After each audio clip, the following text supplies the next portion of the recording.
Very good morning, my dear students. Students, in our previous lecture, we have discussed first three planets, that is Mercury, Venus, and Earth. Today, we will discuss next planets. So, fourth planet is Mars. बच्चों, fourth planet कौन सा है solar system में? Mars, जिसे हम हिंदी में क्या बोलते हैं? मंगल ग्रह. ठीक है. It is the fourth known planet in the order of increasing distance from the sun. यानी कि ये कौन सा प्लैनेट है? Fourth planet. अर्थ के बाद कौन सा प्लैनेट आता है? Mars. To an unaided eye it appears like a red stars. और अगर हम नेक्ड आई से देखें तो ये कैसा दिखाई देता है हमें? रेड स्टार, लाल तारा. And hence it is sometime called the red planet. और इसीलिए इसे क्या कहा जाता है? Red planet. ठीक है. The distance of Mars from the sun is 228 multiply 10 raised power 6 kilometre. जो मार्स है वो कितनी दूरी पे है सन से? 228 multiply 10 raised power 6 kilometre.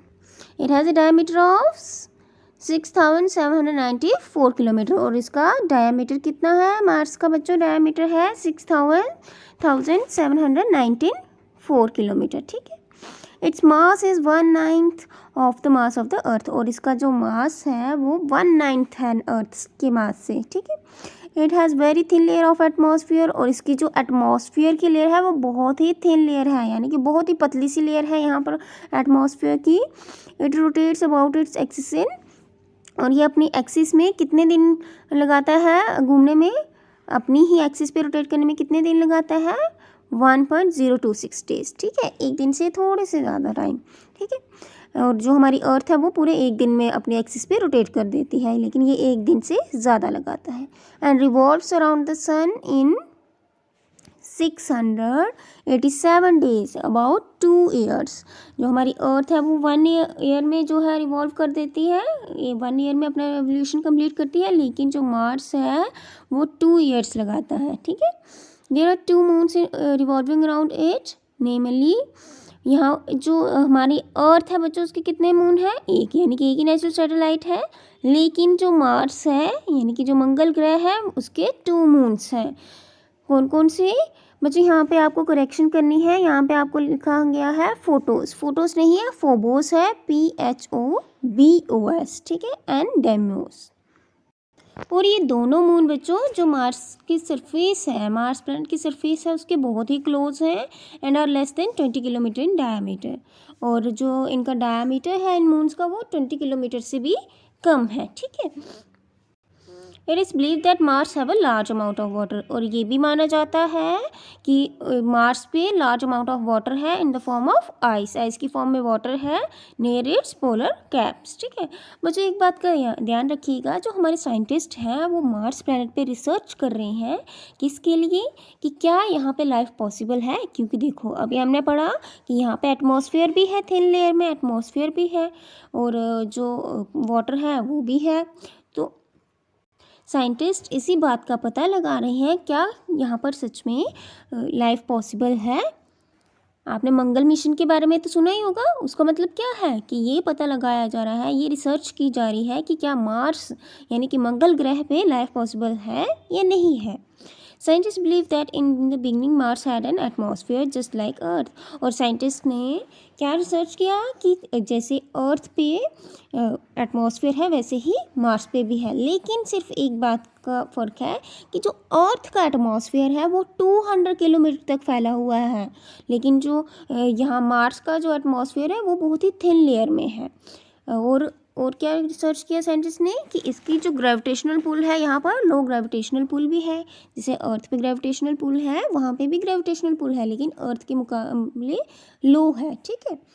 Gases in its atmosphere escaped living behind a very thin atmosphere. वही कि इसका एटमॉस्फेयर है. Life on Mars could not originated और survive due to the following reasons.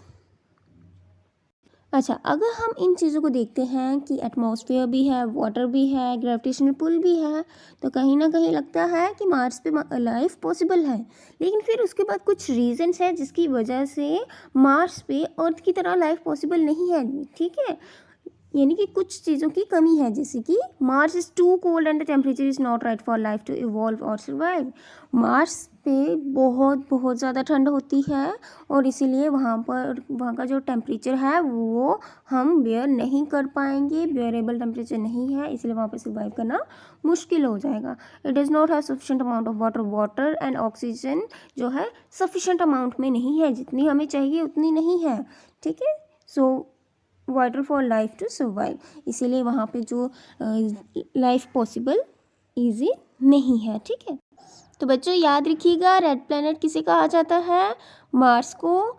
और इसके कितने मून्स हैं? 2, Phobos and demos. Next Jupiter. Jupiter को हम हिंदी में क्या बोलते हैं? बृहस्पति और गुरु, ठीक है। It is the 5th planet in the order of increasing distance from the sun. ये कौन सा प्लैनेट है सोलर सिस्टम में? 5th planet. It is the largest planet in the solar system, और ये लार्जेस्ट प्लैनेट है, सबसे बड़ा प्लैनेट है सोलर सिस्टम में। इसका मास जो है बाकी प्लैनेट्स के मुकाबले बहुत ज़्यादा है, और इसका जो डिस्टेंस है सन से वो कितना है बच्चों? 778.6 × 10⁻6 किलोमीटर, ठीक है। That is approximately 5 times the distance of the sun from the earth. यानी कि ये कितनी दूरी पे पाया जाता है?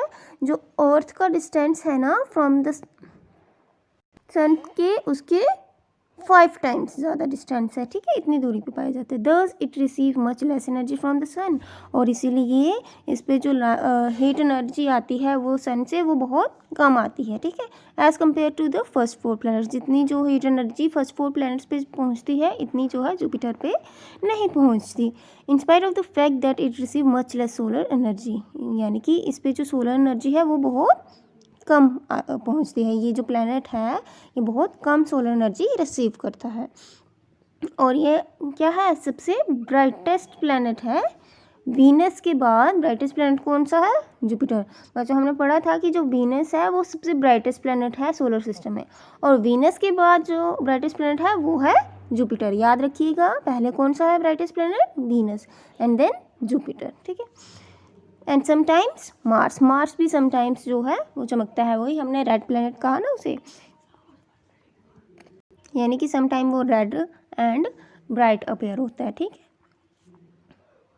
और ये ब्राइट क्यों है? क्योंकि इस पे जो है थिक एटमॉस्फेयर है हाइड्रोजन का, ठीक है। और हाइड्रोजन के थिक एटमॉस्फेयर के होने की वजह से ये ज़्यादा से ज़्यादा जो सनलाइट इस पे फॉल करती है वो रिफ्लेक्ट करता है, जिसकी वजह से ये ब्राइटेस्ट प्लैनेट कहा जाता है, ठीक है। ये देखिए यहाँ पर एक फ़ोटोग्राफ दी गई है जुपिटर की, जो कि स्पेस से ली गई है, और यहाँ पर क्या नोटिस किया गया है? रेड स्पॉट, ठीक है। यानी कि जुपिटर पे एक बहुत ही बड़ा सा रेड स्पॉट पाया जाता है, ठीक है। Jupiter rotate about its axis in 0.41 days. Jupiter जो है अपनी एक्सिस पे रोटेट करने के लिए कितने दिन लगाता है? 0.41 डेज। एंड रिवॉल्व्स, और रिवॉल्व करने के लिए कितना? 11.86 ईयर। कितना टाइम लगता है जुपिटर को रिवॉल्व करने के लिए? 11.86 ईयर्स। सोचो कितना लंबा टाइम लगता है, मतलब साल ही नहीं ख़त्म होने में आएगा। The atmosphere as well as the core of this planet mainly consist of hydrogen and helium in gases form. इसका जो एटमॉस्फेयर है और इसके कोर में hydrogen and helium gases form में पाए जाते हैं। It's like region in the outer atmosphere consist of ammonia gas in crystalline form, methane in gaseous. और आउटर एटमॉस्फेयर में कौन कौन सी गैसेस पाई जाती हैं? Ammonia gas, methane.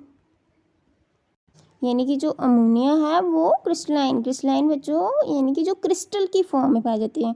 क्रिस्टल समझते हो? जैसे कि शुगर के छोटे पीसेस को हम ले लें तो वो किस फॉर्म में होते हैं? क्रिस्टल्स फॉर्म में होते हैं, ठीक है। शुगर के जो दाने होते हैं, चीनी के जो दाने होते हैं, वो क्रिस्टल फॉर्म में होते हैं, ठीक है। इस फॉर्म में यहाँ पे अमोनिया गैस पाई जाती है। One special feature of this planet is great red spot. और जो इस प्लैनेट का सबसे ख़ास फीचर है वो क्या है कि जो इस पर ग्रेट रेड स्पॉट है, जो कि अभी मैंने आपको पीछे दिखाया, विच इज़ 30,000 किलोमीटर लॉन्ग। जो कितना है? 30,000 किलोमीटर लॉन्ग है, and 13,000 kilometre wide, 30,000 kilometre long है और 13,000 किलोमीटर वाइड है ये जो रेड स्पॉट है, ठीक है। In addition to moons it has a faint rings around its equatorial plane, और मून्स होने के साथ साथ इसके पास एक फेंट रिंग भी है, जो हमने पीछे देखी है ना, रिंग भी है जुपिटर के पास, ठीक है। Life is not possible on this planet on account of very low temperature and very high gravitational pull, लेकिन जो लाइफ है वो पॉसिबल नहीं है जुपिटर पे, क्योंकि यहाँ का जो टेम्परेचर है होता है वो बहुत ही कम होता है और जो ग्रेविटेशनल पुल है वो बहुत ही ज़्यादा होता है। और जो ग्रेविटेशनल पुल कम या ज़्यादा होने की वजह से क्या होता है कि हम जो है प्रॉपरली स्टेप्स नहीं ले पाते हैं। अगर ग्रेविटेशनल पुल कम है तो हमें बिल्कुल मून वॉक करना पड़ती है, यानी कि पैरों को घसीट घसीट के चलना पड़ेगा। अगर बहुत ज़्यादा हाई है तो मतलब हमें बहुत ज़्यादा एनर्जी यूज़ करना पड़ेगी एक फुट स्टेप लेने के लिए, ठीक है। बच्चों, जुपिटर के बाद कौन सा प्लैनेट आता है? सैटर्न, ठीक है, जिसे हम हिंदी में शनि भी कहते हैं। ये 6th प्लैनेट है सोलर सिस्टम में, and at a distance of 1433.5 into 10⁻6 kilometre. अच्छा, यहाँ पे आपको करेक्शन करनी है, यहाँ पे इन्होंने 143.5 लिखा है, यहाँ पे आना है 1433.5, ठीक है। इतने डिस्टेंस से ये सन से है, ठीक है। और इसका जो डिस्टेंस है ना वो रफली डबल है डिस्टेंस ऑफ जुपिटर से, यानी कि जुपिटर से जो है इसका जुपिटर का डिस्टेंस कितना था सन से? 778.6 इंटू 10⁻6 ना, तो इसका जो है रफली डबल हुआ ना, ठीक है। It is similar in composition to the Jupiter. Saturn rotates about its axis in 0.44 days, और जो Saturn है वो अपने एक्सिस पे घूमने के लिए कितना डेज लगाता है? 0.44 days, and revolves around the sun in 29.5 years, और सन के अराउंड कितना टाइम लगाता है रिवॉल्व करने के लिए? 29.5 years. It is surrounded by 3 flat rings. इसको ये जो है ये देखिए, यहाँ पर देखिए ये किससे सराउंडेड है? 3 फ्लैट रिंग से। ये देखो नेमिंग भी दी गई है ABC, ठीक है, 3 रिंग से सराउंडेड है। और ये जो रिंग्स हैं वो किससे बनी हुई है? रॉक्स से। Amongst the rings A, B and C, the ring B is the brightest, और इन तीनों में से जो B रिंग है वो सबसे ज़्यादा चमकीली है, ठीक है। It has 30 known moons, the largest being Titan, और इसके जो नोन मून्स है वो कितने हैं? 30, और इसका जो सबसे लार्जेस्ट मून है वो है टाइटन, ठीक है। In fact Titan is the largest moon in the entire solar system, और पूरे सोलर सिस्टम में लार्जेस्ट मून कौन सा है? टाइटन, याद रखिएगा। Life is not possible on Saturn because of extremely low temperature, जो लाइफ है वो पॉसिबल नहीं है सैटर्न पे, क्योंकि इसका यहाँ का जो टेम्परेचर होता है वो बहुत कम होता है। नेक्स्ट प्लैनेट है यूरेनस, जिसे हम इंद्र या फिर अरुण कहते हैं। यहाँ पे बच्चों करेक्शन है, यहाँ पे आपको इंडिया लिखा हुआ है, इंडिया नहीं है, यहाँ पे इंद्र है, ठीक है, इंद्रा लिखा गया है यहाँ पे इंद्र आना है, ठीक है। It is the 7th planet in the order of distance from the sun, और ये सोलर सिस्टम में कौन सा प्लैनेट है? 7th प्लैनेट, यानी कि सैटर्न के बाद कौन सा आता है? Uranus. And 3rd largest planet in the solar system, और 3rd लार्जेस्ट प्लैनेट है सोलर सिस्टम में, ठीक। It was discovered by an English astronomer William Herschel in 1781। इस प्लैनेट को किसने डिस्कवर किया था? विलियम हैर्कल ने 1781 में with the help of telescope. Its distance from the sun is 2872.5 into 10⁻6 kilometre, ठीक है। कितने डिस्टेंस पे है?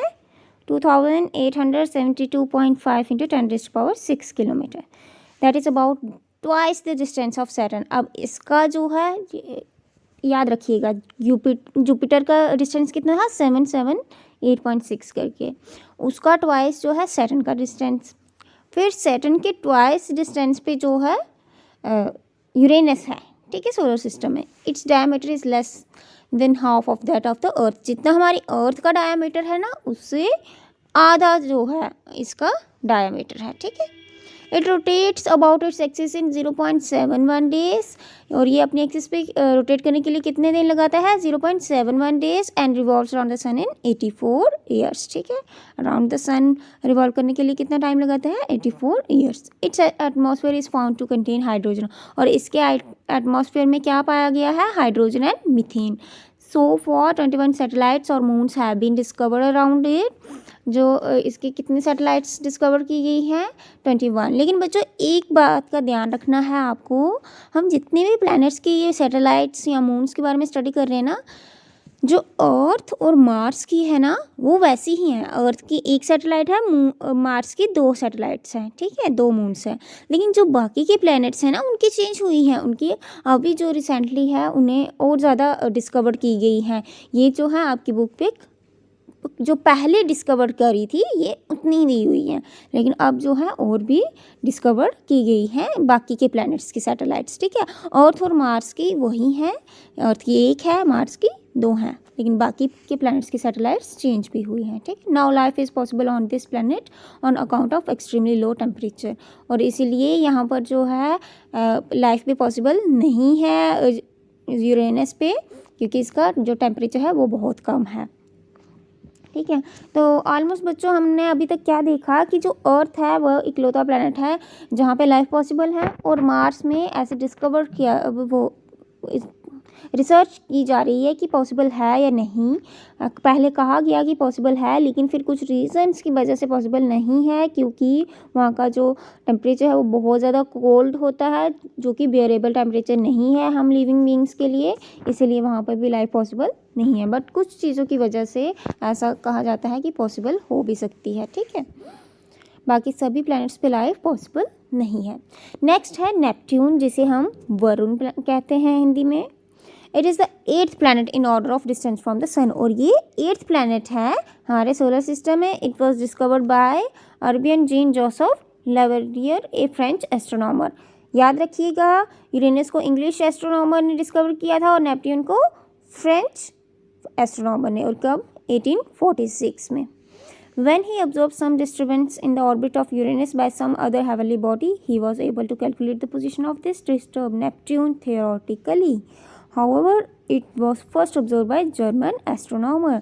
और इस प्लैनेट को जो है ये फ्रेंच एस्ट्रोनॉमर से पहले किसने डिस्कवर किया था, German astronomer Johann Gottfried Galle in Berlin, ठीक है, थ्रू वेरी पावरफुल टेलीस्कोप, ठीक है।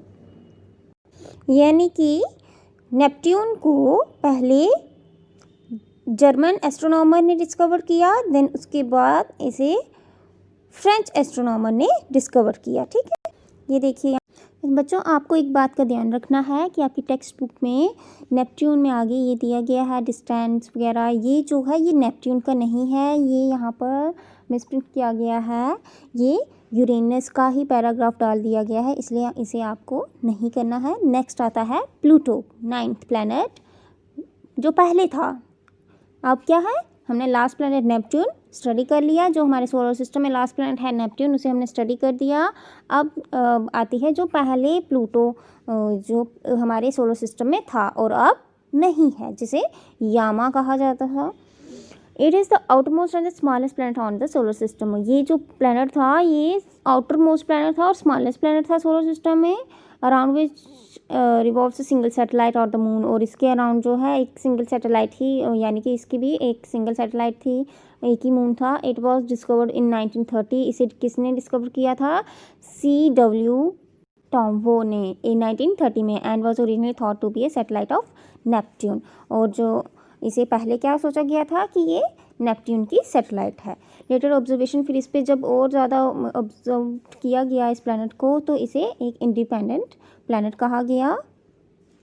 Its orbit around the sun is not aligned to the orbit of the other planets. The most noticeable feature of the Pluto is that its orbit cuts the orbit of planet Neptune. लेकिन इसकी एक बात थी कि ये जो planet था ये जैसे कि मैंने आपको स्टार्टिंग में आपको सोलर सिस्टम की एक डायग्राम दिखाई थी बच्चों, आपकी बुक में दी हुई है, जिसमें प्लूटो भी दिखाया गया है, और उसमें क्लियरली दिख रहा है जो प्लूटो का ऑर्बिट है वो नेपट्यून के ऑर्बिट को कट करता है, ठीक है। इट्स डिस्टेंस फ्रॉम द सन, इसका ये डिस्टेंस बताया गया है। इसकी सनलाइट कितनी है, इसका डिस्टेंस कितना बताया गया है 5870 10⁶ kilometre. Such that sunlight takes over 32 hours to reach this planet, और कितना टाइम लगता था इसे इस पर सनलाइट पहुंचने के लिए 32 hours. It rotates about its axis in 6.9 days, और ये अपनी एक्सिस पे कितनी टाइम में घूमता था 6.9 डेज में, और अपनी रेवोल्यूशन जो है वो 248 डेज में कंप्लीट करता 248 ईयर्स में कंप्लीट करता था। लेकिन बच्चों अब ये जो प्लैनेट है वो हमारे सोलर सिस्टम का हिस्सा नहीं है। क्यों नहीं है? क्योंकि ये एक बहुत ही डिस्टर्बिंग प्लैनेट था। देखो अभी मैंने आपको बताया मतलब इसको जब हम ऑब्जर्व करते हैं तो क्या दिखता है कि ये जुपिटर की ऑर्बिट को कट कर रहा होता है, ठीक है। बहुत ही डिस्टर्बिंग प्लैनेट था, और ये इतना ज़्यादा दूर है, ये बहुत ही स्मॉलेस्ट मतलब सबसे छोटा प्लैनेट दिखाई देता है, और इसकी जो ऑब्जर्वेशन करना है वो मुश्किल हो जाता है, और इसीलिए इसे प्लैनेट सोलर सिस्टम से इसे हटा ही दिया गया। और अब हम कितने प्लैनेट्स के बारे में स्टडी करते हैं? 8 प्लैनेट्स के बारे में। अब हमारे कितने प्लैनेट्स हैं बच्चों? 8 प्लैनेट्स, ठीक है। और प्लूटो को, क्योंकि बच्चों ये बहुत ही डिस्टर्बिंग प्लैनेट था, जैसे कि मैंने अभी आपको बताया कि ये नेपट्यून के ऑर्बिट को कट करता हुआ दिखाई देता था। इसके ऑब्जर्वेशन में क्या आता था कि जो प्लूटो का ऑर्बिट है वो नेपट्यून की ऑर्बिट को कट करता है, और साथ में ये बहुत ही ज़्यादा दूर पाया जाता था, सबसे लास्ट में पाया जाता था, और ये बहुत ही स्मॉलेस्ट प्लैनेट था, यानी कि इसकी ऑब्जर्वेशन करना जो है थोड़ी मुश्किल आ रही थी, और ये बहुत ही डिस्टर्बिंग प्लैनेट था। इस वजह से जो है इसे सोलर सिस्टम से हटा दिया गया, और अब हम सिर्फ 8 प्लैनेट्स के बारे में ही स्टडी करते हैं। ये देखिए बच्चों, आपको यहाँ पे टेबल दिया गया है प्लैनेट्स का, इसमें आपको डिस्टेंस बताया गया है प्लैनेट्स का फ्रॉम द सन, ये डिस्टेंस इन किलोमीटर्स है, और ये टाइम टेकन है जो प्लैनेट लेते हैं अपनी एक्सिस पे रोटेट करने के लिए, और ये रेवोल्यूशन के लिए कितना टाइम लेते हैं, और ये नंबर ऑफ मून्स, ठीक है बच्चों। इन प्लैनेट्स की जो मून्स हैं वो और भी डिस्कवर किए गए हैं, ये वो सैटेलाइट्स हैं जो उस टाइम पे डिस्कवर की गई थी, ठीक है। अब जो है ये चेंज भी हुई है, ठीक है। लेकिन जो अभी न्यू डिस्कवर की गई हैं उनमें से कुछ कंफर्म्ड हैं और कुछ प्रोविजनल सैटेलाइट्स हैं, यानी कि सारी की सारी कंफर्म्ड नहीं हैं, ठीक है।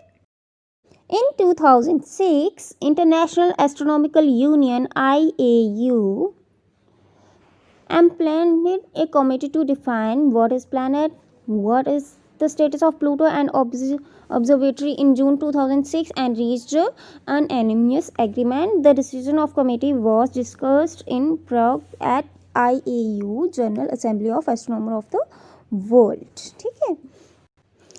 वैसे 2006 में IAU की मीटिंग हुई, इंटरनेशनल एस्ट्रोनॉमिकल यूनियन की मीटिंग हुई, एक कमेटी बिठाई गई, और इसमें डिस्कस किया गया कि एक्चुअल में प्लैनेट है क्या, प्लैनेट किसको कहेंगे हम, और जो प्लूटो का स्टेटस है वो क्या है, हम प्लूटो को एक्सक्लूड करें या ना करें।